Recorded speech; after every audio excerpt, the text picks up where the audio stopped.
Hello, out there in football land. This is week 4 of 17, October 2nd, 2019 edition of All Things Football. From a lady's perspective, you know who I am and you know what I came to do.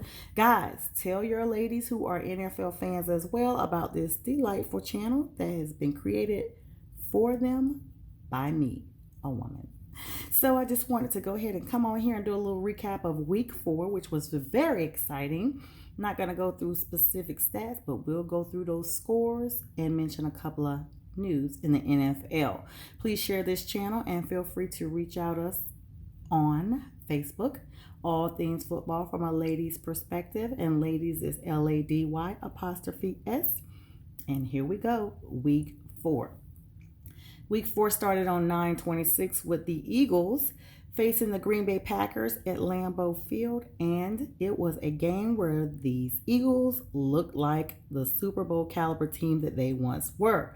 They went ahead and put up a quick, tight score game the entire game, but in the end, Mr. Aaron Rodgers and his company fell at home to the Philadelphia Eagles. 34-27 was the final. Now, week 4 continued on Sunday. And we have the Redskins, who got demolished by the New York Giants, 24-3. Now, sources are saying that Mr. Coach up there is on a chopping block. He has been unsuccessful at winning any games this season. Team drops to 0-4. So we'll see how that goes. He's been up there for a while, and apparently things are just not going the way they'd hoped.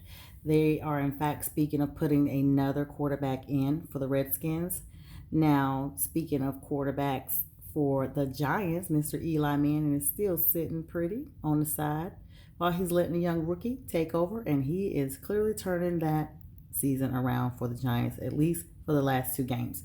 Next game, Kansas City Chiefs versus the Detroit Lions in Detroit. Another nail-biter, ending with the Chiefs, Patrick Mahomes and company on top of the Lions, the gunslinger, 34-30 up in the D. Now, the Tennessee Titans Atlanta Falcons game, I'm going to be honest, I thought that game was in Tennessee until I saw the Mercedes-Benz Stadium. Falcons only have won 1 game, and it was against a very injured Philadelphia team a couple of weeks ago.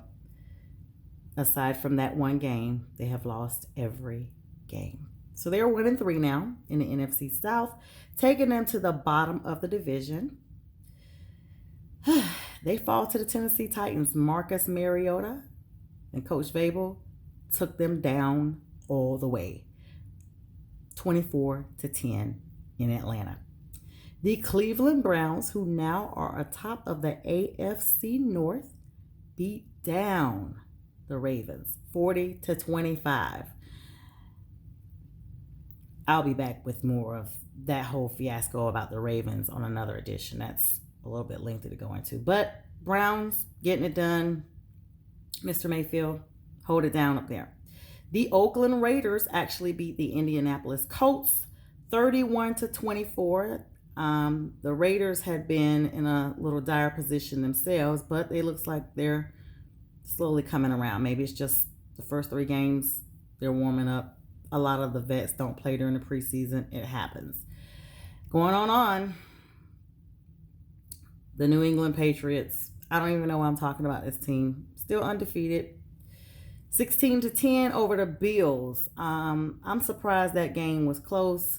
I often refer to the Bills as Carolina North because a lot of the Carolina Panthers have gone up there, but they haven't done much once they've gotten up there. But congrats to the Patriots again. And as we all know, they have released Antonio Brown since my last episode. Apparently, Mr. Brown sent a text that was in a threatening manner to the young lady who was filing charges against him for alleged sexual assault or rape. I forget. It's been a lot with him. But he says he's done. He says he's completely done with the league, and he got roasted on Twitter a couple of days ago for asking if anyone could assist him with an English paper. But Antonio, I have no words. Good luck with your future endeavors, and I hope that you stack your coins accordingly, because it's a shock with all that talent that you are no longer part of the NFL. Panthers and Texans, my squad, the Carolina Panthers, in a very good game. They hold it down with that defense against the Houston Texans in Texas, 16-10. And did you guys catch where the rookie quarterback Kyle Allen shook off the vet J.J. Watt, who, by the way, is one of my favorite defensive players in the league? J.J. was stunned. The special teams unit, Mr. Sly, filling in for Graham Gano, who's still on injured reserve, solidified that win with a couple of field goals. So we send congratulations to them as well. Now, the San Diego Chargers beat the Miami Dolphins. I don't even know if anybody watched that game. Do we have any Chargers or Dolphins fans on here? 30-10. Chargers electrocuted those Fins and pretty much had a fish fry on them. Okay? I'm going to come back to this next score because I have some really tense feelings about the next team I'm going to talk about in just a moment. But let's go on. Seattle Seahawks, Arizona Cardinals, Russell Wilson and company. We're not surprised. 27-10 over Larry Fitzgerald, who came on back to the league. I think this is year 18 for him. He's still with the league. But they fall to the Seattle Seahawks. The Minnesota Vikings Chicago Bears game was a matchup of the NFC North, and that defense for the Bears popped off hard. Chicago D's it on down and holds the Vikings to just 6 points. Minnesota falls 6-16 to the Chicago Bears. The Jacksonville Jaguars beat the Denver Broncos in a close game, 26-24. Looks like everybody's back on point with that. Both of those teams have been struggling, but Broncos fall again. And I think they are also another winless team. I need to look up the stats. If they've won, it's only one game, like the Falcons. The Cowboys-Saints game, it was the matchup we predicted. The defense was tight on both teams, and it was a very low-scoring game. 12-10, the New Orleans Saints get the home advantage once again, minus Drew Brees on the sideline cheering on Teddy Bridgewater. But let me tell y'all forgot, Teddy Bridgewater is not a rookie quarterback. I keep saying that. This dude is a beast, and he's been given this opportunity, and he's holding the reins until Mr. Brees returns, which, by the way, he's saying he's coming back in like another 2 or 3 weeks. So it won't be the whole season. So even though the NFC South was waiting on, putting their stake in the claim for the division title, you better do it now because he's on his way back. So good luck, Drew Brees, as you continue to heal. You are clearly one of my favorite players too, except when you play my Panthers. Now, the Cowboys fell in that game, but it was a very good game. I watched that one. The Cincinnati Bengals, Monday Night Football yesterday, September 30th, versus the Pittsburgh Steelers. The rivalry of all time, the most violent rivalry in the league. We often see things being thrown on the field and everything.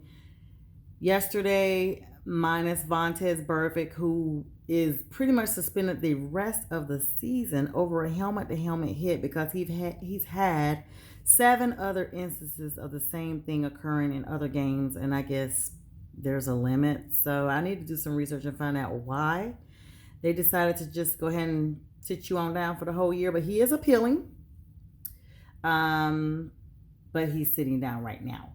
Now, the Steelers rookie quarterback, he got on point, and Mr. Rudolph, and he's doing it. Very impressive. The Bengals only had 3 points, 1 field goal, 27-3. Pittsburgh all over the Bengals.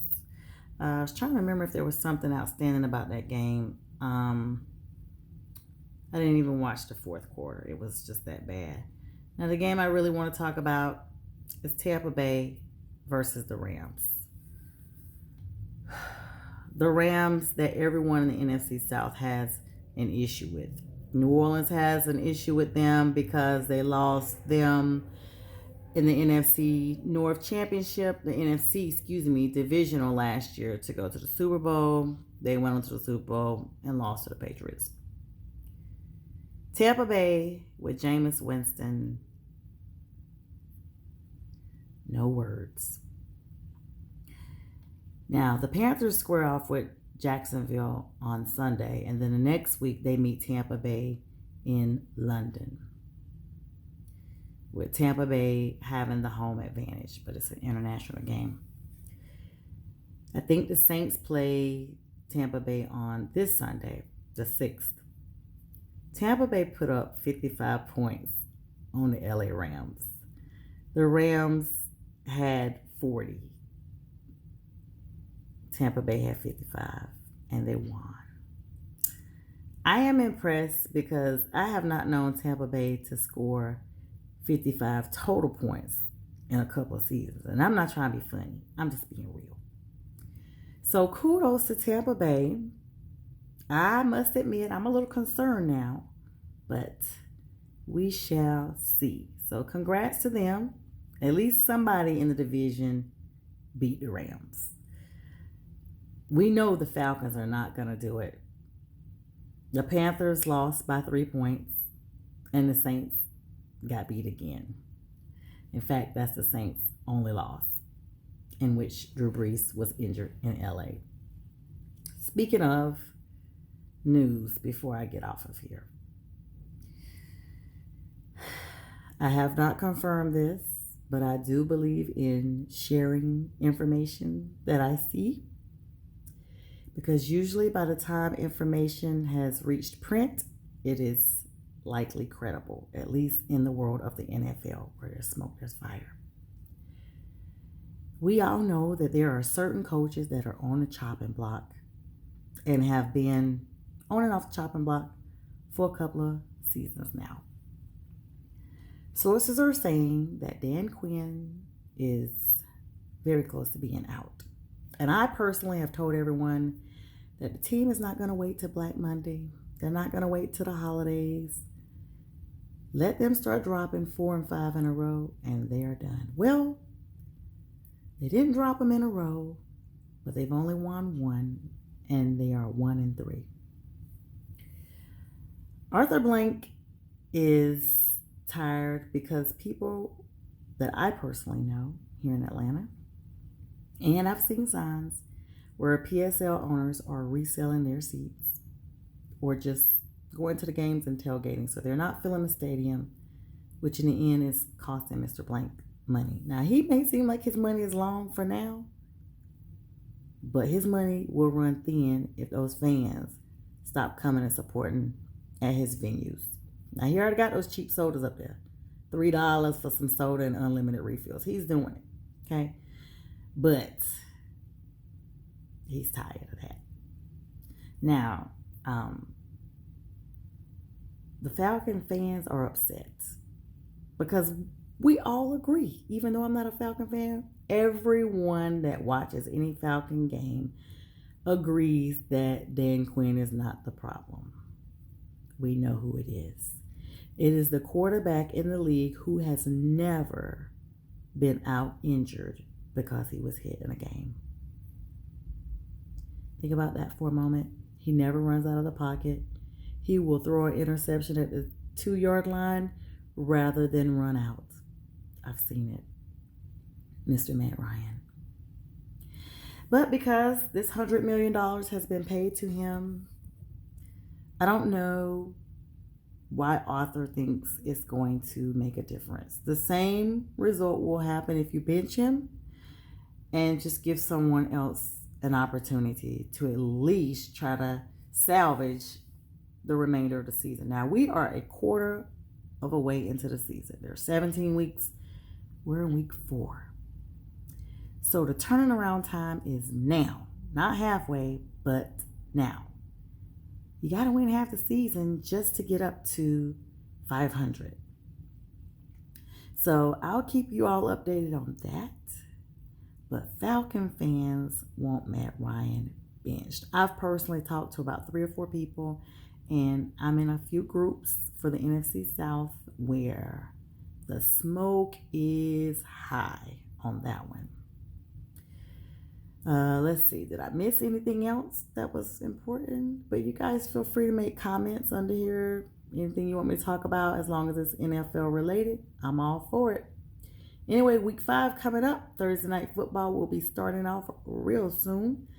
And I'll be back for an update next week around this time. Have a great day. And as always, thanks for following All Things Football from a lady's perspective. I'm Sonia Anderson. Have a very blessed week.